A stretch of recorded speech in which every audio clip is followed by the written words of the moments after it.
ನಮಸ್ತೆ ಪ್ರಿಯ ವೀಕ್ಷಕರೇ, ನಾನು ನಿಮ್ಮ ರಘುನಂದನ್ ಗುರೂಜಿ. ಎಲ್ಲರಿಗೂ ಸಹ ನಮ್ಮ ಜ್ಯೋತಿಷ್ಯ ದಾರಿ ದೀಪ ಯೂಟ್ಯೂಬ್ ಚಾನೆಲ್ಗೆ ಸ್ವಾಗತ. ಯಾರು ಮೊದಲ ಬಾರಿಗೆ ನಮ್ಮ ಯೂಟ್ಯೂಬ್ ಚಾನೆಲ್ ಅನ್ನು ನೋಡ್ತಾ ಇದ್ದೀರಾ, ಪ್ರತಿಯೊಬ್ಬರೂ ಸಹ ಚಾನೆಲ್ಗೆ ಸಬ್ಸ್ಕ್ರೈಬ್ ಮಾಡಿ ಮತ್ತೆ ಶೇರ್ ಅನ್ನ ಮಾಡಿ. ವೀಕ್ಷಕರೇ, ಏಪ್ರಿಲ್ 2025 ಈ ತಿಂಗಳಲ್ಲಿ ವೃಶ್ಚಿಕ ರಾಶಿಯವರ ತಿಂಗಳ ಭವಿಷ್ಯ ಹೇಗಿದೆ ಎಂಬುದು ನಾನು ಈ ವಿಡಿಯೋದಲ್ಲಿ ನಿಮಗೆ ತಿಳಿಸಿಕೊಡ್ತೀನಿ. ವಿಡಿಯೋವನ್ನು ಪೂರ್ತಿಯಾಗಿ ನೋಡಿ. ವೀಕ್ಷಕರೇ, ವೃಶ್ಚಿಕ ರಾಶಿಯವರಿಗೆ ಈ ತಿಂಗಳು ಅವರಿಗೆ ಆಗುವಂತಹ ಲಾಭಗಳೇನು, ಅವರಿಗೆ ಆಗುವಂತಹ ಕಷ್ಟಗಳೇನು, ಅವರ ಜೀವನ ಹೇಗಿರುತ್ತೆ, ಪ್ರತಿಯೊಂದು ವಿಚಾರದ ಬಗ್ಗೆ ನಾನು ಈ ವಿಡಿಯೋದಲ್ಲಿ ನಿಮಗೆ ತಿಳಿಸಿಕೊಡುತ್ತೇನೆ. ಈ ವಿಡಿಯೋ ವೃಶ್ಚಿಕ ರಾಶಿಯವರಿಗೆ ತುಂಬಾನೇ ಒಂದು ಹೆಲ್ಪ್ಫುಲ್ ಆಗಿರುವಂತ ಒಂದು ವಿಡಿಯೋ ಆಗಿದೆ. ಆ ಕಾರಣದಿಂದ ವಿಡಿಯೋ ಕೊನೆವರೆಗೂ ಸಹ ನೋಡಿ. ಯಾರು ಸಹ ವಿಡಿಯೋವನ್ನು ಸ್ಕಿಪ್ ಮಾಡಬೇಡಿ. ಮತ್ತೆ ವೀಕ್ಷಕರೇ, ನಿಮಗೆ ಈ ವಿಡಿಯೋ ಇಷ್ಟ ಆದರೆ ವಿಡಿಯೋಗೆ ಲೈಕ್ ಮಾಡಿ ಮತ್ತು ನಿಮ್ಮ ಅನಿಸಿಕೆಯನ್ನು ಕಮೆಂಟ್ ಮುಖಾಂತರವಾಗಿ ತಿಳಿಸಿ. ಸರಿ ವೀಕ್ಷಕರೇ, ಇನ್ನೂ ತಡ ಮಾಡುವುದು ಬೇಡ, ವಿಡಿಯೋ ಶುರು ಮಾಡೋಣ. ಏಪ್ರಿಲ್ 2025 ವೃಶ್ಚಿಕ ರಾಶಿ. ಈ ತಿಂಗಳು ವೃಶ್ಚಿಕ ರಾಶಿಯವರ ಪಾಲಿಗೆ ನಿರ್ಣಾಯಕವಾದ ಸಮಯ. ಶನಿಯು ಮೀನ ರಾಶಿಯಲ್ಲಿ ನೆಲೆಗೊಂಡಿರುವುದರಿಂದ ಆಧ್ಯಾತ್ಮಿಕ ಪ್ರಗತಿ, ಆಂತರಿಕ ಶಕ್ತಿಯ ವೃದ್ಧಿ ಮತ್ತು ಜೀವನದಲ್ಲಿ ಆಳವಾದ ಬದಲಾವಣೆಗೆ ಇದು ಪೂರಕ ಸಮಯ. ಗುರುವಿನ ಆಸ್ಥಾನವು ವೃತ್ತಿ ಹಾಗೂ ಆರ್ಥಿಕ ಪ್ರಗತಿಗೆ ಸಹಾಯಕರಾಗಬಹುದು. ಚಂದ್ರನ ಚಕ್ರದ ಪ್ರಭಾವದಿಂದ ಭಾವೋದ್ವೇಗ ಹೆಚ್ಚಾಗುವ ಸಾಧ್ಯತೆ ಇದ್ದರೂ ನೀವು ಅದನ್ನು ಸಮರ್ಥವಾಗಿ ನಿಭಾಯಿಸಿದರೆ ಯಶಸ್ಸು ಖಂಡಿತ. ಈ ತಿಂಗಳು ವೃತ್ತಿ, ಹಣಕಾಸು, ಆರೋಗ್ಯ, ಕುಟುಂಬ ಮತ್ತು ಆಧ್ಯಾತ್ಮಿಕ ಜೀವನದಲ್ಲಿ ಹೊಸ ಮಗ್ಗಲು ತೆರೆದುಕೊಳ್ಳುವ ಸಾಧ್ಯತೆಗಳಿವೆ. ಸಾವಕಾಶದಿಂದ ನಿರ್ಧಾರ ತೆಗೆದುಕೊಳ್ಳುವುದು ಮುಖ್ಯ. ಗ್ರಹಗಳ ಪ್ರಭಾವದ ಪರಿಣಾಮವಾಗಿ ಕೆಲವು ನಿರ್ಧಾರಗಳಲ್ಲಿ ಆತುರ ಅಥವಾ ಆವೇಶ ತಾಳಲು ಸಾಧ್ಯ. ಆದ್ದರಿಂದ ಯಾವುದೇ ದೊಡ್ಡ ನಿರ್ಧಾರಗಳ ಮೊದಲು ಸರಿಯಾದ ಆಲೋಚನೆ ಅಗತ್ಯ. ಆಧ್ಯಾತ್ಮಿಕ ಬೆಳವಣಿಗೆ. ಶನಿ ಹಾಗೂ ಗುರುವಿನ ಸಂಚಾರದಿಂದ ಆಧ್ಯಾತ್ಮದತ್ತ ಮನಸ್ಸು ಒಲಿಯುತ್ತದೆ. ಧ್ಯಾನ, ಪೂಜೆ, ಪಿತೃಕಾರ್ಯಗಳು ಮತ್ತು ಜಪತಪಗಳತ್ತ ಗಮನ ಕೊಡುವುದು ಉತ್ತಮ. ಹಿರಿಯರ ಸಲಹೆ ಅನುಸರಿಸಬೇಕು. ಈ ತಿಂಗಳು ಕುಟುಂಬ ಮತ್ತು ವೃತ್ತಿ ಜೀವನದಲ್ಲಿ ಹಿರಿಯರು ಕೊಡುವ ಮಾರ್ಗದರ್ಶನ ನಿಮಗೆ ದಾರಿ ತೋರುವ ಸಾಧ್ಯತೆ ಇದೆ. ಅವರ ಅನುಭವದ ಆಧಾರದ ಮೇಲೆ ಕಾರ್ಯನಿರ್ವಹಿಸುವುದು ಒಳ್ಳೆಯದು. ಪುನಃ ಪರಿಶೀಲನೆ ಅಗತ್ಯ. ಹೊಸ ಯೋಜನೆ ಅಥವಾ ಹೂಡಿಕೆ ಮಾಡುವ ಮೊದಲು ಸರಿಯಾಗಿ ಪರಿಶೀಲಿಸಿ. ಇದರಿಂದ ನೀವು ಅನಗತ್ಯ ನಷ್ಟಗಳನ್ನು ತಪ್ಪಿಸಬಹುದು. ಇನ್ನು ವೀಕ್ಷಕರೇ, ನಿಮ್ಮ ಕೆಲಸದ ವಿಚಾರಕ್ಕೆ ಬಂದರೆ ಈ ತಿಂಗಳು ಉದ್ಯೋಗಸ್ಥರಿಗಾಗಿ. ಈ ತಿಂಗಳು ವೃತ್ತಿ ಜೀವನದಲ್ಲಿ ಉತ್ತಮ ಬೆಳವಣಿಗೆಯಾಗಬಹುದು, ಆದರೆ ಹೆಚ್ಚುವರಿ ಹೊಣೆಗಾರಿಕೆಗಳು ಹೆಚ್ಚಾಗಬಹುದು. ಕೆಲಸದ ಸ್ಥಳದಲ್ಲಿ ಹೊಸ ಪ್ರಾಜೆಕ್ಟ್ಗಳ ಜವಾಬ್ದಾರಿಯನ್ನು ತೆಗೆದುಕೊಳ್ಳಬಹುದು. ಈ ಮೂಲಕ ಮೇಲಧಿಕಾರಿಗಳ ಮೆಚ್ಚುಗೆ ಗಳಿಸಬಹುದು. ಮೇಲುಕೋಳ, ಪ್ರಮೋಷನ್ ಅಥವಾ ಹೊಸ ಉದ್ಯೋಗಕ್ಕೆ ಅವಕಾಶಗಳು ಬರಬಹುದು. ಆದರೆ ಅಂತಿಮ ನಿರ್ಧಾರವನ್ನು ತೆಗೆದುಕೊಳ್ಳುವ ಮೊದಲು ಪ್ರಸ್ತುತ ಪರಿಸ್ಥಿತಿಯನ್ನು ಗಮನಿಸಬೇಕು. ಸಹೋದ್ಯೋಗಿಗಳಿಂದ ಸಹಾಯ ದೊರೆಯಬಹುದು, ಆದರೆ ಕೆಲವರಿಂದ ಅವಿಶ್ವಾಸದ ಪರಿಸ್ಥಿತಿ ಉಂಟಾಗುವ ಸಾಧ್ಯತೆ ಇದೆ. ವ್ಯಾಪಾರಸ್ಥರಿಗಾಗಿ ಹಳೆಯ ಬಾಕಿ ಹಣ ವಾಪಸ್ಸು ಪಡೆಯಲು ಯತ್ನಿಸುವುದು ಉತ್ತಮ. ದೊಡ್ಡ ಹೂಡಿಕೆಗಳಿಗೆ ಈ ಸಮಯ ಸೂಕ್ತವಲ್ಲ. ಕುಟುಂಬಸ್ಥರ ಸಹಕಾರದಿಂದ ವ್ಯಾಪಾರದಲ್ಲಿ ವೃದ್ಧಿ ಕಂಡುಬರುವ ಸಾಧ್ಯತೆ. ನಿಮ್ಮ ವ್ಯಾಪಾರದ ಮಾರ್ಕೆಟಿಂಗ್ ಹಾಗೂ ಕಾರ್ಯಪದ್ಧತಿಯಲ್ಲಿ ಬದಲಾವಣೆ ಮಾಡಿದರೆ ಹೊಸ ಗ್ರಾಹಕರನ್ನು ಸೆಳೆಯಬಹುದು. ಸರಕು ಸರಬರಾಜಿನಲ್ಲಿ ತೊಂದರೆಗಳು ಉಂಟಾಗಬಹುದು. ಅದನ್ನು ಸಮರ್ಥವಾಗಿ ನಿಭಾಯಿಸಲು ಸೂಕ್ತ ತಂತ್ರವನ್ನು ಅನುಸರಿಸಬೇಕು. ವೀಕ್ಷಕರೇ, ನಿಮ್ಮ ಹಣಕಾಸಿನ ವಿಚಾರಕ್ಕೆ ಬಂದರೆ ಈ ತಿಂಗಳು ಹಣದ ವ್ಯವಹಾರಗಳಲ್ಲಿ ಎಚ್ಚರಿಕೆಯಿಂದ ಇರಬೇಕು. ನಿಖರ ಯೋಜನೆ ಮತ್ತು ಮಿತವಾದ ಖರ್ಚಿನಿಂದ ಹಣಕಾಸಿನ ಸ್ಥಿರತೆ ಕಾಪಾಡಬಹುದು.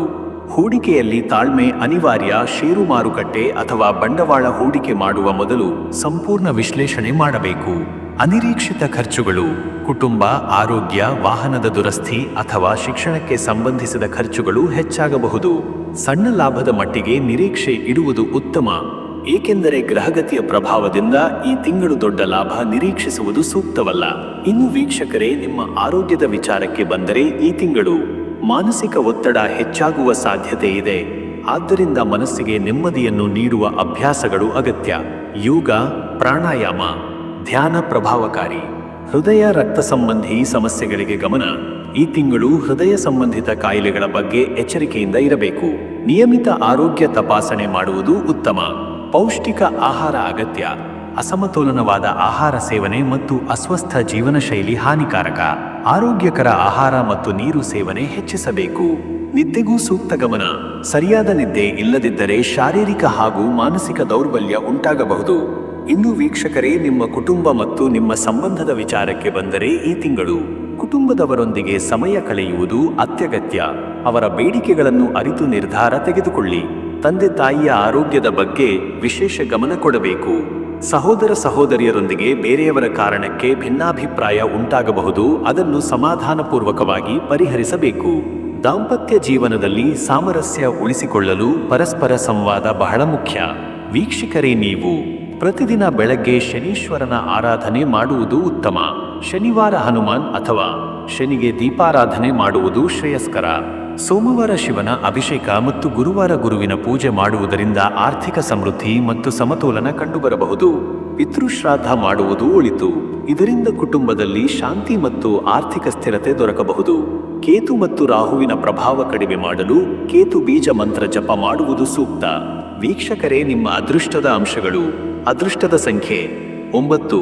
ಈ ಸಂಖ್ಯೆಯ ಶಕ್ತಿ ನಿಮ್ಮ ಉತ್ಸಾಹ, ಶಕ್ತಿ ಮತ್ತು ಪ್ರಭಾವವನ್ನು ಹೆಚ್ಚಿಸಬಹುದು. ಈ ತಿಂಗಳು ಎಲ್ಲ ಕಾರ್ಯಗಳಲ್ಲಿ ಧೈರ್ಯದಿಂದ ಮುಂದುವರಿಯಿರಿ. ವೀಕ್ಷಕರೇ, ನಿಮ್ಮ ಅದೃಷ್ಟದ ಬಣ್ಣ ಕೆಂಪು. ಕೆಂಪು ಬಣ್ಣ ಶಕ್ತಿ, ಚೈತನ್ಯ ಮತ್ತು ಉತ್ಸಾಹದ ಸಂಕೇತ. ಈ ಬಣ್ಣವನ್ನು ಧರಿಸುವುದು ಮನೋಸ್ಥೈರ್ಯವನ್ನು ಹೆಚ್ಚಿಸಬಹುದು. ವೀಕ್ಷಕರೇ, ನಿಮ್ಮ ಶುಭ ಸಮಯ ಬೆಳಗ್ಗೆ 7:30 ಬೆಳಗ್ಗೆ 9 ಗಂಟೆ. ಈ ಸಮಯಗಳಲ್ಲಿ ನೂತನ ಕಾರ್ಯಾರಂಭ, ಹೂಡಿಕೆ ಅಥವಾ ಮದುವೆ ನಿಶ್ಚಯ ಮಾಡಲು ಅನುಕೂಲ. ನಿಮ್ಮ ಶುಭ ದಿನಗಳು 4, 11, 18, 27. ಈ ದಿನಗಳಲ್ಲಿ ಶುಭ ಕಾರ್ಯ, ಹೂಡಿಕೆ, ಉದ್ಯೋಗ ಸಂಬಂಧಿತ ಮಹತ್ವದ ನಿರ್ಧಾರಗಳು ಮತ್ತು ಕುಟುಂಬದ ಪ್ರಮುಖ ಚಟುವಟಿಕೆಗಳಿಗೆ ಉತ್ತಮ ಅವಕಾಶಗಳು ದೊರೆಯಬಹುದು. ವಿಶೇಷವಾಗಿ 11 ಮತ್ತು 18ನೇ ತಾರೀಕು ನಿಮ್ಮ ದೈನಂದಿನ ಜೀವರೀತಿಗೆ ಸಹಾಯಕ. ನಿಮ್ಮ ಊಲ ದಿನಗಳು 6, 13, 22. ಈ ದಿನಗಳಲ್ಲಿ ತಾಳ್ಮೆ ಕಾಪಾಡುವುದು ಮುಖ್ಯ. ಆರ್ಥಿಕ ಹೂಡಿಕೆ ಅಥವಾ ಹೊಸ ಒಪ್ಪಂದಗಳಲ್ಲಿ ಎಚ್ಚರಿಕೆ ವಹಿಸುವುದು ಉತ್ತಮ. ಇನ್ನು ವೀಕ್ಷಕರೇ, ಈ ತಿಂಗಳು ನಿಮ್ಮ ಗ್ರಹಗತಿಗಳ ಬಗ್ಗೆ ನೋಡಿದರೆ, ಶನಿ 5ನೇ ಭಾವ. ಶನಿಯು ಪಂಚಮ ಭಾವದಲ್ಲಿ ಸ್ಥಿತಿಯಾಗಿರುವುದರಿಂದ ಮನೆ ಮಕ್ಕಳ ಭವಿಷ್ಯ, ಶಿಕ್ಷಣ ಹಾಗೂ ಸೃಜನಾತ್ಮಕ ಕಾರ್ಯಗಳಲ್ಲಿ ಪ್ರಭಾವ ಬೀರುತ್ತದೆ. ವಿದ್ಯಾರ್ಥಿಗಳು ಮತ್ತು ಕಲಾವಿದರು ಹೆಚ್ಚು ಶ್ರಮ ವಹಿಸಬೇಕಾಗಬಹುದು. ಆಧ್ಯಾತ್ಮಿಕ ಚಿಂತನೆಗಳು ಹೆಚ್ಚಾಗುತ್ತವೆ. ಗುರು 6ನೇ ಭಾವ. ಗುರು 6ನೆಯ ಭಾವದಲ್ಲಿ ಇರುವುದರಿಂದ ಆರೋಗ್ಯ ಮತ್ತು ಸಾಲದ ನಿರ್ವಹಣೆ ಮುಖ್ಯವಾಗುತ್ತದೆ. ಈ ಸಮಯದಲ್ಲಿ ಹೊಸ ಸಾಲ ತೆಗೆದುಕೊಳ್ಳುವುದು ತಾಳ್ಮೆಯಿಂದ ಮಾಡಬೇಕು. ಉದ್ಯೋಗಸ್ಥರು ಹೆಚ್ಚಿನ ಜವಾಬ್ದಾರಿಗಳನ್ನು ನಿರ್ವಹಿಸಬೇಕಾಗಬಹುದು. ಮಂಗಳ 3ನೇ ಭಾವ. ಮಂಗಳ 3ನೇ ಭಾವದಲ್ಲಿ ಶಕ್ತಿಯುತವಾಗಿ ಇರುವುದು ನಿಮ್ಮ ಧೈರ್ಯ ಮತ್ತು ನಿರ್ಧಾರ ತೆಗೆದುಕೊಳ್ಳುವ ಸಾಮರ್ಥ್ಯವನ್ನು ಹೆಚ್ಚಿಸುತ್ತದೆ. ಈ ಪ್ಲೇಸ್ಮೆಂಟ್ ನಿಮ್ಮ ಕಾರ್ಯಶೀಲತೆ ಮತ್ತು ಪ್ರಭಾವವನ್ನು ಹೆಚ್ಚಿಸಬಹುದು, ಆದರೆ ಅಹಂಕಾರ ಮತ್ತು ಉಗ್ರ ಸ್ವಭಾವವನ್ನು ನಿಯಂತ್ರಿಸುವುದು ಅವಶ್ಯಕ. ಚಂದ್ರ 7ನೇ ಭಾವ. ಚಂದ್ರ 7ಮ ಭಾವದಲ್ಲಿ ಇರುವುದರಿಂದ ದಾಂಪತ್ಯ ಮತ್ತು ವ್ಯಾವಹಾರಿಕ ಸಂಬಂಧಗಳ ಮೇಲೆ ಪ್ರಭಾವ ಬೀರುತ್ತದೆ. ಈ ಸಮಯದಲ್ಲಿ ಸಮಾಧಾನದಿಂದ ನಡೆದುಕೊಳ್ಳುವುದು ಉತ್ತಮ. ಸಂಗಾತಿಯೊಂದಿಗೆ ಸಂಭಾಷಣೆಯಲ್ಲಿ ಸ್ಪಷ್ಟತೆ ಇರಲಿ. ರಾಹುಕೇತು 5-11 ಭಾವ. ರಾಹು 5ನೇ ಭಾವದಲ್ಲಿ ಇರುವುದರಿಂದ ಹೊಸ ಕಲಿಕೆ, ಹೊಸ ಆಯ್ಕೆ ಮತ್ತು ಶ್ರೇಯೋಭಿವೃದ್ಧಿಗೆ ಸಹಾಯವಾಗಬಹುದು, ಆದರೆ ಭ್ರಮೆಗೆ ಒಳಗಾಗಬಾರದು. ಕೇತು 11ನೇ ಭಾವದಲ್ಲಿ ಇರುವುದರಿಂದ ಆಧ್ಯಾತ್ಮಿಕ ಬೆಳವಣಿಗೆಗೆ ಒಳ್ಳೆಯ ಅವಕಾಶ ಸಿಗಬಹುದು, ಆದರೆ ಆರ್ಥಿಕ ವಿಷಯಗಳಲ್ಲಿ ಹೆಚ್ಚು ಯೋಚಿಸಿ ನಿರ್ಧಾರ ತೆಗೆದುಕೊಳ್ಳುವುದು ಒಳಿತು. ವೀಕ್ಷಕರೇ, ಈ ತಿಂಗಳು ಗ್ರಹಗಳ ಚಲನೆ ನಿಮಗೆ ಶಿಕ್ಷಣ, ವೃತ್ತಿ, ಆರೋಗ್ಯ ಮತ್ತು ಆಧ್ಯಾತ್ಮ ಕ್ಷೇತ್ರಗಳಲ್ಲಿ ಹೊಸ ಬೆಳವಣಿಗೆ ತರಬಹುದು. ತಾಳ್ಮೆಯಿಂದ ನಿರ್ಧಾರ ತೆಗೆದುಕೊಂಡರೆ ಈ ಮಹಿನೆಯು ನಿಮಗೆ ಲಾಭದಾಯಕವಾಗಬಹುದು. ವೀಕ್ಷಕರೇ, ಏಪ್ರಿಲ್ 2025 ವೃಶ್ಚಿಕ ರಾಶಿಯವರ ಪಾಲಿಗೆ ಕಾರ್ಯದಲ್ಲಿ ಉನ್ನತಿ, ಹಣಕಾಸಿನಲ್ಲಿ ಜಾಗೃತೆಯ ಅಗತ್ಯ, ಆರೋಗ್ಯದಲ್ಲಿ ಎಚ್ಚರ, ಕುಟುಂಬದಲ್ಲಿ ಸಹಕಾರ ಮತ್ತು ಆಧ್ಯಾತ್ಮಿಕ ಶಕ್ತಿಯ ವೃದ್ಧಿ ಕಂಡುಬರುವ ಸಮಯ. ಸಮಯದ ಪ್ರಭಾವವನ್ನು ಅರಿತು ಶಿಸ್ತಿನ ಜೀವನ ಶೈಲಿ ಅನುಸರಿಸಿದರೆ ಯಶಸ್ಸು ಖಂಡಿತ ನಿಮ್ಮದೇ. ವೀಕ್ಷಕರೇ, ಈ ರೀತಿಯಾಗಿ ವೃಶ್ಚಿಕ ರಾಶಿಯವರ ತಿಂಗಳ ಭವಿಷ್ಯ ಎಂಬುದು ಇದೆ. ಇಲ್ಲಿವರೆಗೂ ವಿಡಿಯೋ ನೋಡಿದ್ದಕ್ಕೆ ಪ್ರತಿಯೊಬ್ಬರಿಗೂ ಸಹ ಧನ್ಯವಾದಗಳು. ಇನ್ನೂ ನಿಮ್ಮ ಜೀವನದಲ್ಲಿ ಬೇರೆ ಯಾವುದೇ ರೀತಿಯಾದಂತಹ ಸಮಸ್ಯೆಗಳು ಇತ್ತು ಅಂದರೆ ಈ ಕೆಳಗೆ ಕಾಣಿಸ್ತಾ ಇರುವಂತಹ ನಂಬರ್ಗೆ ಕರೆ ಮಾಡಿ. ಪ್ರತಿಯೊಂದು ಸಮಸ್ಯೆಗೂ ನಾನು ನಿಮಗೆ ಪರಿಹಾರಗಳನ್ನು ತಿಳಿಸಿಕೊಡ್ತೇನಂತೆ. ಈ ವಿಡಿಯೋ ನಿಮಗೆ ಇಷ್ಟ ಆಗಿದ್ದರೆ ವಿಡಿಯೋಗೆ ಲೈಕನ್ನು ಮಾಡಿ ಮತ್ತು ನಿಮ್ಮ ಅನಿಸಿಕೆಯನ್ನು ಕಮೆಂಟ್ ಮುಖಾಂತರವಾಗಿ ನನಗೆ ತಿಳಿಸಿಕೊಡಿ. ಎಲ್ರಿಗೂ ಸಹ ಈ ತಿಂಗಳು ಒಳ್ಳೆಯದಾಗಲಿ.